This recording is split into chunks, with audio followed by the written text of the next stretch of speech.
যারা আমার short video দেখে একটু বেশি বোরিং ফিল করো তাদের জন্য আজকে কিন্তু আমার ভিডিওটা একটু লং হতে চলেছে। না তেমন লং কিন্তু নয়, তোমরা দেখলেই বুঝতে পারবে আশা করি। তো এই দেখো, আমি শীত পড়াকালীন আগে এই গাঁদা ফুল গাছটা, সাদা গাঁদা ফুল গাছটা বসিয়েছিলাম। নার্সারির কাকুকে বলেছিলাম, কাকু কবার ফুল দিবে, 2-3 বার দিবে। তো আমি শুনেছি যে সাদা গাঁদা ফুল একবারই ফুল দেয় আর কি।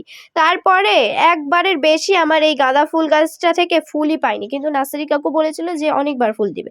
আর এর থেকে কিন্তু আমি অনেক চারাও করেছি, দেখো পিটুনিয়া গাছের গোড়ায়। আর এই ফুলটা কিন্তু আমি ফেলবো না, কালো কালো বীজ হয়ে গেছিলো, তাই কিন্তু একটা টব ফাঁকা ছিল, সেই টবে আমি বসিয়ে দিলাম, যাতে আমার আগের বছরে সাদা গাঁদা ফুল না কিনতে হয়। আর আজকে যাদের মেন নিয়ে কথা, তারা হলো এই চন্দ্রমল্লিকা। শীতের বাগানে যদি চন্দ্রমল্লিকা না থাকে, তুমি কিসের বাগানই, ছাদ বাগান করে কি লাভ? আমার তো এটাই মনে হয়। তো আমিও কিন্তু সবার মতন চন্দ্রমল্লিকা অনেক বসিয়েছিলাম, ডালিয়া, পিটুনিয়া। বাট আমার স্বপ্ন ছিল যে আমি পুরো শীতকালে এর থেকে ভরে ভরে ফুল নিব। বাট হয়ে ওঠে নাই, কারণ আমি গাছগুলোকে একদমই যত্ন করি নাই, পরিচর্যা করি নাই।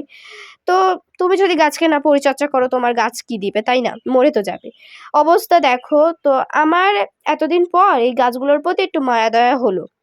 ভাবলাম না, পরের বছরে আমি আর গাছগুলো থেকে গাছ কিনবো না, এই চন্দ্রমল্লিকার গাছ, তাই কিন্তু কাটিং করে রেখে দিলাম, পরের বছরে যেন না কিনতে হয়। আর ডালিয়া গাছের বাল্ব দেখো আমি সংরক্ষণ করে রাখছি।